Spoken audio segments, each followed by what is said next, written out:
Welcome to the latest episode of 5 on the Floor on the 5 Reasons Sports Network. Thanks for joining us on your favorite podcast app on Apple Podcasts, and on Android. Check us out on Spotify or the 5 Reasons YouTube channel. Also, plenty of Dolphins content going up on that channel as they begin their season. And the Hurricanes, big win over the Gators. Make sure that you're following our friends over at Six Rings Canes. Also, check out our Discord server, $2.99 per month. There you get the host updates, get information before you get it anywhere else. Also, you can chat with other Heat fans all day long. Get away from the noise of Twitter, all the politics and all that stuff. Just talk ball.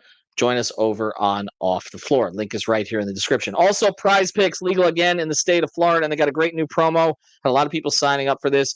They're handing you money. Use the code 5, F-I-V-E. You'll get $50 to play off a $5 initial investment. That's right, one $5 play. They're handing you $50. Play it on whenever you want. Of course, we got the NFL starting on Thursday. The Dolphins hosting Jacksonville on Sunday. I told you to get in on that Tyreek prop when it was 89.5. Now it's 99.5. Get in there now. PrizePicks.com. Use the code FIVE. And now, today's episode. Down to Biscayne. Yikes. 5 on the floor. Ride for my dogs. Where here's the thing. You can check the score. Hustle hard, couple scars, wearing bubble frogs. Just like Butler said, you in trouble, y'all. Kept the floor playing. Got an all band. Y'all seen the block. Stop with one hand. And Pat, we trust. It's power, have the guts. We're here to bring the heat. Y'all can hang it up. Welcome to 5 on the Floor, a daily insider show on the Miami Heat and the NBA, featuring Ethan Skolnick, Greg Sylvander, and Alex Toledo, plus others from the 5 Reasons Sports Network. All right, welcome back to 5 on the Floor. Here's today's floor plan. I'm Ethan Skolnick. You can follow me at Ethan J. Skolnick and at 5 Reasons Sports. I got Alex Toledo. You can follow him at Tropical Blanket. Brady Hawk, you can follow Brady Hawk 305. Remember to continue to follow our series. Greg Sylvander and I, we've made it all the way to 32. We may just do the top 400 players in Miami Heat history. Well, here's the thing. Let me ask this question, because we're up to 32. We got 2 more episodes to go. I've split it into 4 players at each one. And there are people angry with us. I can tell you that a prominent Heat official does not understand how we put Dragic ahead of Haslam. We got Heat fans angry. We put Hero as high as 16. Others, where is Hassan? Like the 5th leading rebounder in team history or something like that. Greg refuses. So I feel like if I'm at number 40, I'm going to have to do that. Or Alex is going to jump in and put Michael Beasley at number 40. But we're going through the entire thing. But at the end of it, we're going to have our guy Sean Rochester, is sort of a Heat historian himself. He's going to jump on with us to go over his list. He had a lot of pre-Riley guys on there. Like, we haven't put Sherm Douglas on there yet. We're at 32. So anyway, check out the episodes. You can argue with us, but I can tell you the Heat are listening to it. I don't know if that's a good thing or it's not. Today, though, we're going to go to this current team. I'm going to look at Jaime Jaquez a little bit of a different way. He's entering his second season. He was a revelation in his first season. I mean, any guy who's first team all rookie and you draft him as late as they drafted him, you hit. Okay, it's just that simple. You hit. It doesn't matter who you didn't take or whatever. You got a player who for your system worked. But there are a bunch of kind of models, templates in Heat history of rookies. And the question I'm going to ask Alex and Brady is, who will Jaquez most resemble in his second year in terms of his growth and his role? So we're not going to go back quite as far as the pre-Riley days. Okay, so no Steve Smith, no Glenn Rice. Again, if you want those guys, you can check out our top 40 episodes. We're going to start with the 2002 draft, which is Caron Butler, Dwyane Wade in 2003, Michael Beasley 2008, Justise Winslow 2015, Bam Adebayo 2017, Tyler Hero 2019. Okay, so we're not going to do Jovic. The jury's too out on that one at this point. We're not going to do Precious. Okay. Although I know a lot of you want to relive the Maxey thing. Oh, let me check my mic. We can do this in real time. Better? Yes, probably better. Okay, so we've got 6. So I'm going to go through some numbers here from year 1 to year 2. And then you guys can sort of weigh in on who you think this will most resemble based on the way that the Heat team looks and also the way the Hawks look this offseason. Now let's go back to Caron. Rookie season, he averaged 15, 5, and 3. Team was awful. Okay, that was 22. They won like 21 games, 25 games, something along the terrible team. This was basically, they had this transition year the year before where they had a bunch of veterans on 1-year deals, and Caron was slipped to them, And he and Eddie Jones were kind of the forefront players on this team, but it was not a good team. The bigs were terrible. And again, they were transitioning to go younger. But again, 15-5-3 his first season. He averaged 37 minutes in the first season because he was the only guy other than Eddie. His minutes went down to 30 in the second season. It was a better team. Dwyane was drafted, okay, which we'll get to. Eddie was still there. Brian Grant was healthier, okay, for most of the season anyway. And Lamar Odom came on board. So it was a better team. Caron's role was a little smaller, and he had some injuries. But he went from 15-5-3 to 9-5-2. There was no leap. And even though there was no leap, he had a very productive NBA career that once he left the Heat, he ended up making an all-star team. All right, that's 2002. 2003, they draft Wade. Rookie season, playing out of position at point guard, 16-4-5. Second season, 24-5-7. And all of a sudden, playing with Shaq, he's in MVP conversations. I think he was top 10 in MVP. All right, number 3. Let's go to Michael Beasley. Rookie season, 25 minutes a game, 14-5-1. Bees always threw you 1 assist. Second season, up to 30 minutes, 15-6-1. His starts went up from 19 to 78. His numbers were basically the same. Justise Winslow, rookie season, 28 minutes. Second season went to 35 minutes. As a rookie, he was a core bench player for them on a very good team that would have gone further if Bosch doesn't get sick, maybe, and if Whiteside doesn't get hurt in the playoffs. He went from 6-5-2 as a rookie, in which he made, I think, second team all rookie, to 11-5-4 in his second year, but his shooting dropped from 42% to 36%. So more minutes, bigger role, worse shooter. Okay. 2017, bam. Minutes, 19.8, playing behind Whiteside. So basically 20 minutes. He went from 20 minutes to 23 minutes in the second season. First rookie season 7-6-2. Second season 9-7-2. Modest increase in minutes, modest improvement, still playing behind Whiteside. And then Tyler Hero, rookie season, everybody, the bubble, all that, 14-4-2. Second season 15-5-5. All right, off the top, who will Jaquez least resemble in terms of second year jump? Alex. Caron, because I don't think his numbers are going to go down by that much. And even if I'm not expecting him to go down from his like averages for all of last season, so I'm definitely not expecting it to go down by that much. Brady, your thought? Yeah. Also, it's funny because there's a Jaquez Caron comparison which we've made before, and Caron is the guy who, when he first saw Jaquez get to Summer League, said, I mean, this guy is going to be an all-star type player. Like Caron may be his biggest backer inside the entire Heat organization. So there are some, even in play style, there's comparisons between the two of them. But I'm with you that I don't know that it'll be that much of a drop because I don't think the team's changed that much. Brady, would that be yours? Yeah, it would. It's funny because they're both the same exact rookie numbers. Like 15-5-3 is also Jaquez. So it's like it's very similar. I don't think he would drop 9. I'll give another name though that I think he's not like, and it's probably Justise, just because I don't think his shooting dips. I think you see the shooting go up. I don't see it going in that direction. I think he's improved just a lot of the mechanics. I think the shots that he's going to be getting with this current team, like with the layout of this roster, if they are healthy, his shots are going to be a lot cleaner than they were last year. So I just don't see like a shooting dip like that you mentioned him, like what was it, 42 to 36. So I would say Justise and Caron are probably the two you'd eliminate early.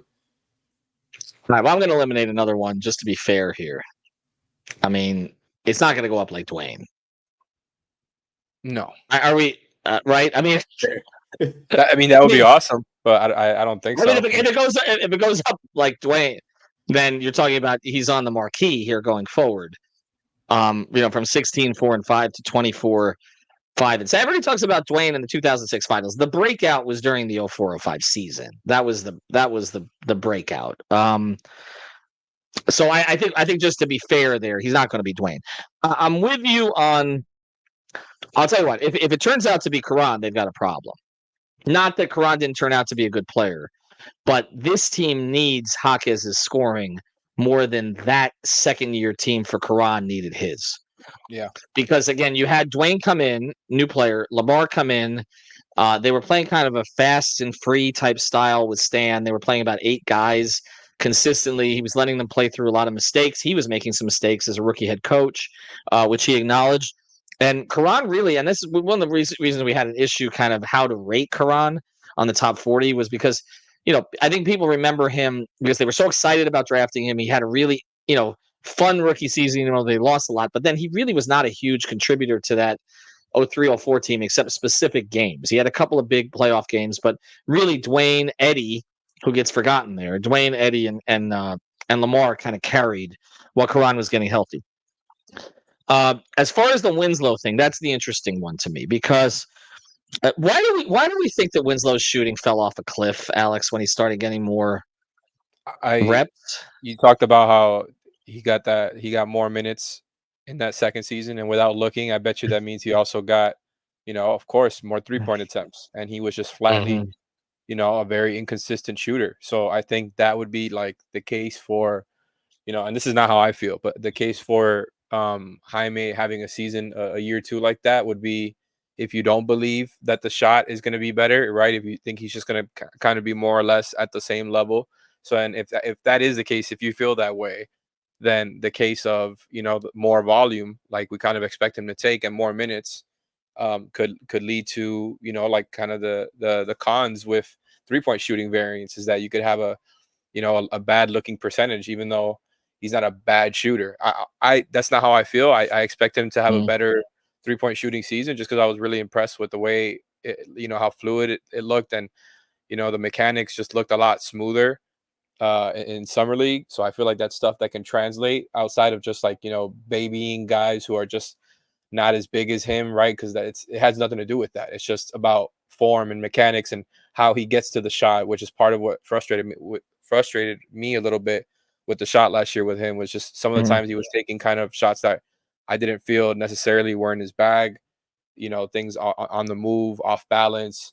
The base looks smoother. But other than that, I do think like the only thing that you can point to is like, he is going to have more minutes, right? And he will take more threes. So it's basically all about how you feel just about his 3-point shooting and whether or not it's going to be improved. Well, the other thing about Justise was he couldn't make a layup. Right? I always made the case that was more problematic than him, like, because the spot of threes were never terrible. Like, Justise was just not a great spot of shooter, but like he could hit an open three. But when he got downhill with his size and frame, the ability, like not being able to finish and not really drawing contact, like that's what frustrated me about him because he was such a good passer for his size too. So it's like he was never fully realized because of that, and of course, like the injury stuff that happened with him. What do you think? I mean, you weren't part of the Miami Heat beat Justise better crew, Brady. But you see any similarity there? Well, the thing is, like, even if Jaime has a dip in his 3-point shooting, he'll never be an overall inefficient player just because of the stuff you just talked about. Like with the finishing stuff with Justise, like Jaime is such a good finisher and has such like a complete bag inside the arc with the post up, with the just all those moves in the paint. And he is a good finisher. Like he'll never be an inefficient player and he'll never have that total dip. Now he could have a dip in straight up 3-point shooting. Like I'm not saying that can't happen. Because there is a possibility he could see a little bit more attempts, even though I think the way they're going to be treating this is like, okay, we figured out we got his baseline the rookie season and we know what he's good at and he's going to come off the bench. We're going to play him in the spots that he's probably best at. And if they're staggering their best players, like with the Tylers and the Duncans and the Terrys, like all these outside shooters, he's probably not going to have to get up a bunch of threes consistently. It's just about like making the defense respect you. So I don't think that's really a comp to me. I think their games are so different, obviously, and that the numbers itself aren't going to play into that way. All right. Before we get to the break here, let's go through the others. So there's 2 guys whose numbers basically stayed the same, Hero and Beasley. And there's circumstances for both of these. In Hero's case, it was coming off the bubble run and a really short break. in which he wasn't the only one who was gassed when that season started. He made marginal improvements, kind of like we've talked about. He's made marginal improvements every year, but he made marginal improvements, but it wasn't enough for some because he saw him pop in the bubble. His percentages were better, by the way. Beasley, I mean, had the starts, but I think more of the flaws started to show, which is why ultimately by the end of that season, that's when, Spo started Haslam in the playoffs and basically didn't even play Beasley in the second half of that last game in Boston. And that was when Dwyane went to the podium and said, I need help. Because Beasley was supposed to be his kind of, co-front forerunner here, and that didn't work. But I think by the end of the second year, you were kind of like, okay, is he going to develop the rest of his game enough? I know Heat fans don't remember this, but they were all over Spo for not playing him enough, not playing him down the stretch. And ultimately, he kept going back to Haslam, which the conversations we're going to have this year about some of the young players kept going back to Haslam, and he was right. And then ultimately, they moved off of Bees to bring in the big three because they sort of saw that there wasn't this, upward trajectory of it. There's those two guys. And then there's the one who's I think is going to be the most like Jaquez in terms of improvement this year, which is Bam. Because I kind of feel like there's going to be some more opportunities for Jaquez, but he's not going to be able to fully flower until Jimmy's not the main guy anymore. Is that fair? Because I look at Bam's numbers. Now, again, Jaquez did more as a rookie than Bam did statistically and played more minutes than Bam did, was playing behind Whiteside. And you can play Jaquez and Jimmy together. We've seen that, whereas playing Bam and Whiteside together was a disaster. Okay. But that's who I see in terms of improvements. Like if you saw the improvement from year 1 to year 2 of Jaquez that you saw in Bam, you'd say, okay, we have some, because with Bam it turned out to be something. Is that fair, Alex? I mean, I think it's fair because both guys, started off as bench players, and even though they're rotation players and from year one, which is not always a guarantee with the Heat, they were still bench players, and I think that's going to be the case. Now, we could be wrong. We don't know who's going to start. But I do think Jaquez is going to have just more responsibility, more minutes, and a higher usage by a lot than what Bam was doing in those first couple of years, where he was just coming in and kind of just being a screen and roll guy who, of course, could switch on to guards and wings. But we weren't seeing much of what he could do offensively that we know he can do. Whereas Jaquez, we got to see that stuff in year one. He had a productive year one, and they were playing him, when he was healthy before the groin injury, like a closer a lot of times, like that type of role where he's just getting that many minutes and sometimes playing over guys who you thought were more established early on, right? So I think it's not apples to apples, but I do see your logic here in that I wouldn't be surprised if it's not a big a big numbers leap if he just has another good season, more or less, kind of in the range of what he ended up averaging for the full season. But we know the context. Like, we were there for the first half, the second half, we saw the differences before and after the groin injury, and we saw the differences before and after the Terry Rozier trade. So I think that's what I'm really interested in seeing, is how they manage all this, because this is stuff that we talked about after they acquired Terry, and we talked about it to death, but we just didn't really get to see it much, right? Like, all of these guys together, because they have a lot more guys that they can go to if you're just looking at guys who they can create offense with.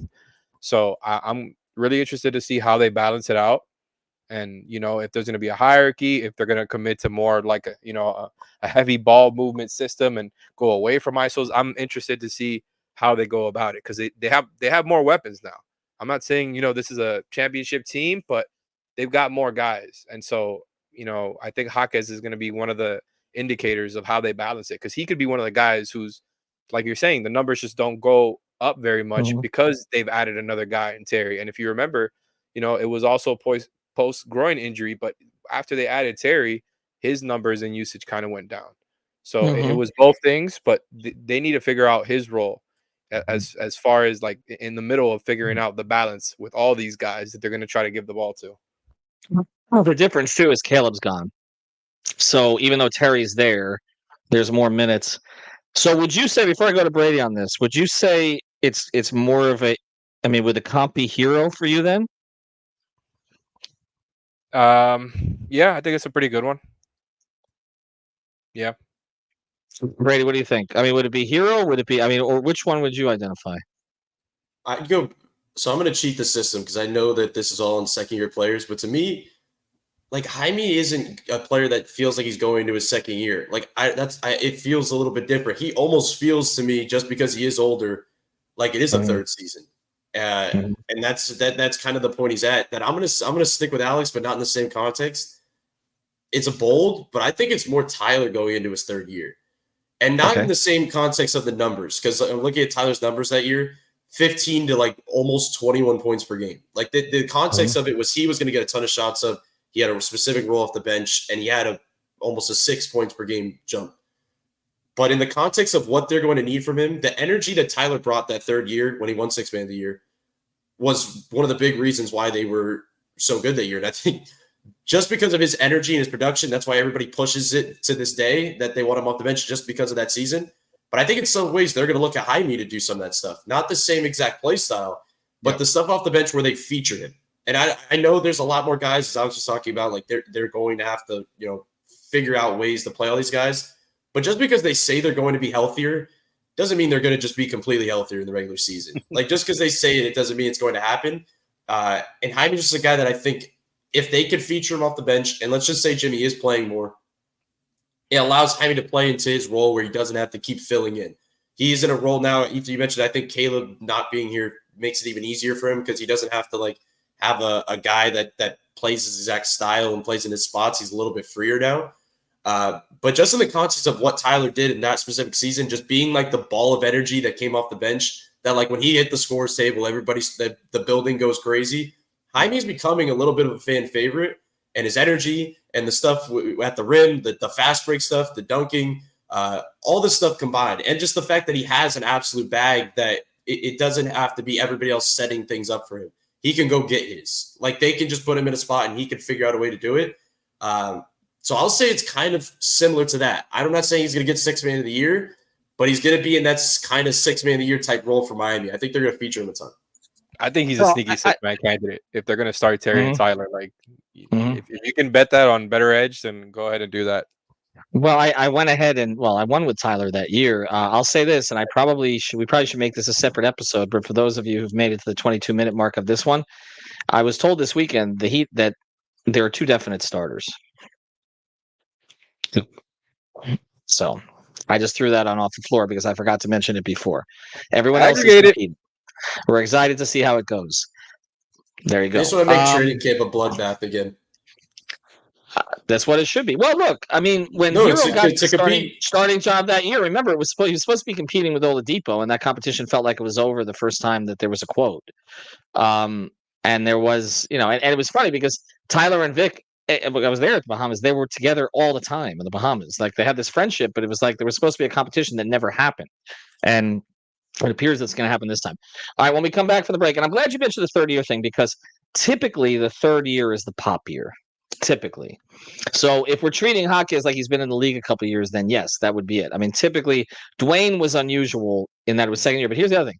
Dwyane was an older rookie too. Like people don't talk about that. He was an older rookie than most of the rookies who'd come in at that point. So there is some similarity there. All right. I want to tell you about a great sponsor of the 5 Reasons Sports Network, Nelson and his team. They're not rookies to this. If you work in a medical office, hospital, reach out to them, 561-891-9620. That's 561-891-9620. It's mobile C-arm and staffing services. They bring the x-ray equipment and the staffing to you. They're also hiring PRN x-ray techs. So if you're one of those, reach out to them through their contact form. Again, mobile C-arm and staffing services, 561-891-9620. Check out the website. All their products and everything they do is right there. Again, it's c-armandstaffing.com. All right, so we were going to look at this, but you guys just jumped on one guy right away. So I'll get to it here. If we're looking at the draft from the year prior, which is the draft that the Heat drafted Jovic, and we didn't include Jovic in this because it's too soon. He kind of had a red shirt year. We figured we'd go with the other 6. But I'm going through we're not going to go through all the stats of these guys, okay? And some of these guys, like Chet Holmgren, didn't play his first year because he was injured, etc. But here was the draft prior to Jaquez, because I think it's instructive in terms of how much some of these players improved in their second season. Paolo, just off the top, improved, right? Clearly. second season, became an all-star type candidate. Chet was in his first year. Jabari Smith, we saw some improvement in the second year, right, with Houston. Keegan Murray. Let me go through some of the numbers on Keegan Murray here. First year with Sacramento, played 80 games and 77 games. He went from 12.2 points to 15.2. Shot the same, 45%. If you get more volume, but you're shooting the same, and that's good. Even though his 3-point shooting went down from 41 to 36, so marginal improvement. Still considered a core player there. Jaden Ivey had this sort of weird deal with Detroit on whether he was playing a lot, not playing a lot. But again, he started actually fewer games in the second season. He went. Team's still terrible. Went from 16.3 points down to 15.4. Other numbers basically the same. So virtually the same player. Mathurin had injuries in the second season, and so his games went down from 78 to 59. His points went down from 16.7 to 14.5. Shooting percentage stayed about the same. So kind of a wash year in terms of his first and second years. Shaedon Sharpe with Portland. Again, weird situation in Portland since they're working on so many young players, and he got hurt. So he went down. His points per game went up, but he got hurt. So again, kind of a wash year for him, but there was really no significant improvement. Dyson Daniels, who's already been traded, actually. Jeremy Sochan playing out of position. Johnny Davis hasn't really popped with Washington. Usami Dieng, that looks like kind of a busted pick there. And then the guy that I think we're going to talk about, because you guys identified him right away, Jalen Williams. Picked 12th. Rookie season with OKC, a good team. He was second in the year in Rookie of the Year voting. 14.1 points, 4.5 rebounds, 3.3 assists. Minutes virtually the same in his second season, 30 to 31. But his shot attempts went up from 10.6 to 14. His three-point shooting went up in percentage from 36 to 43. His points per game, as a result, went up from 14.1 to 19.1, and now he is part of a big three in Oklahoma City. You said him right away, Brady. Like, is that the model for Jaquez this season? Yeah, I think it's just a similar jump. The issue is, like, to Alex's point before, like, he's not going to have Jalen Williams volume just because he's a starter. He's a second or third option on that team. Like, it makes it a little bit more difficult. But like being a wing player, just a similar type of style, a similar type of impact. Like he feels like the type of jump, like you just mentioned it. What was it? 14 to 19 points per game. Like, I don't know if he's making a 5 points per game jump. And the other thing here is this. When I say Jaime's going to be more featured and have like still see a points per game jump, I don't think it's like he's having a 4 field goal attempts a game jump. Like, I think it's going to be more, he's going to be slightly more efficient from 3. Maybe he gets to the line a little bit more. And it's just about just making things easier on himself that we talked about a ton, where he like finds the right switches, where he isn't just always like hunting down like a 6'10" guy trying to back him down. Like, all that stuff added in is where you're going to see the jump. Like, I don't think it's going to be like making like, okay, he's just taking this many more shots a game. Because he's not the type of player. Like, he's not like I'm just going to go get mine type of player consistently. Like, he wants to set up an offense. He finds the open man. He draws different defenders.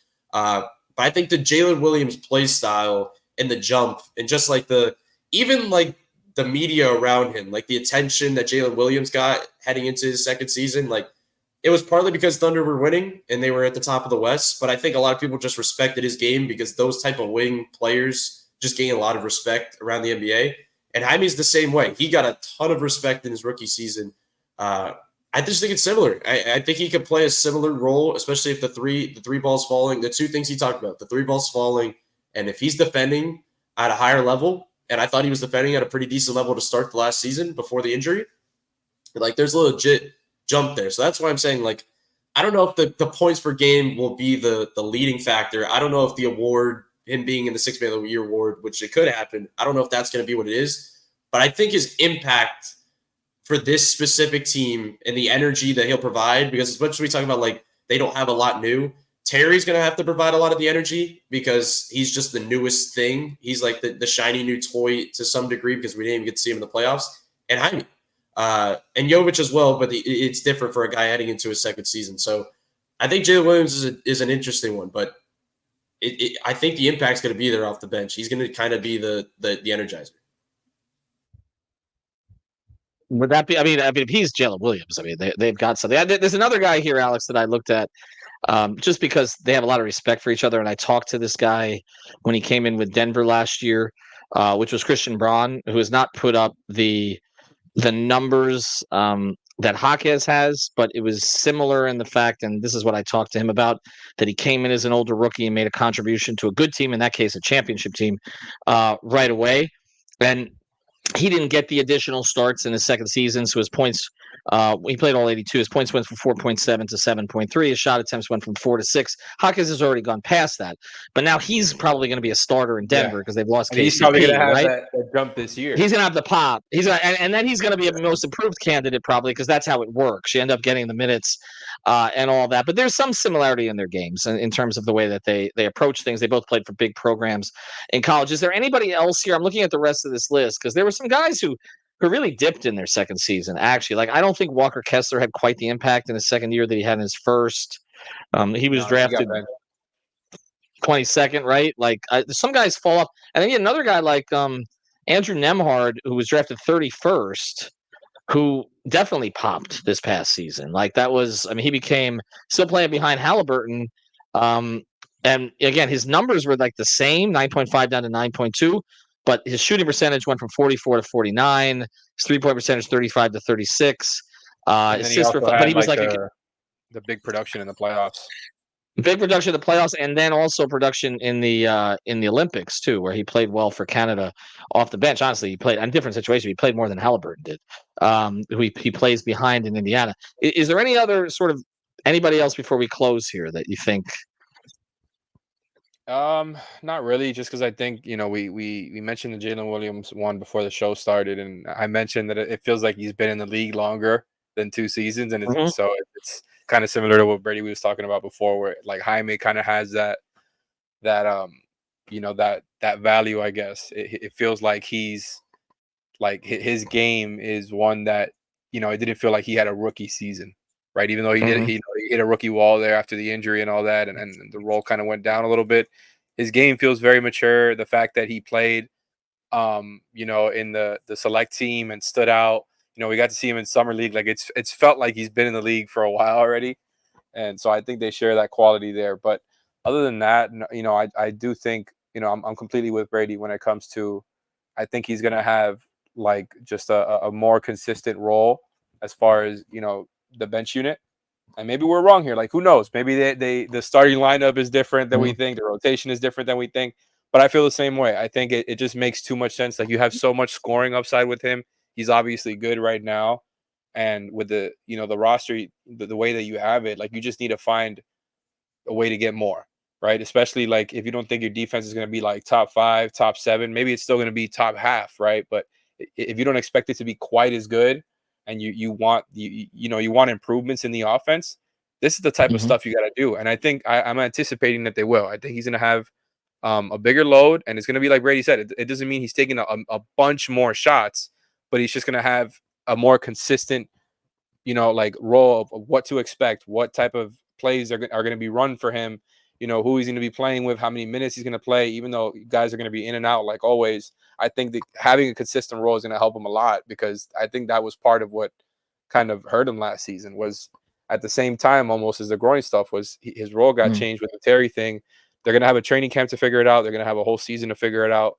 And that's, his role in all this is going to be a big part of it. I think he's going to have a big year, and it may not be like a 4 or 5 points per game increase, but I think the impact is going to be improved. I think that the two-way, ability is going to be there. I think the 3-point shot is going to look a little better. And so it's not going to be a huge leap, but it's going to feel like, okay, he's here. You know what I mean? Like we've got a second year of him, and I think it's going to be better than the first.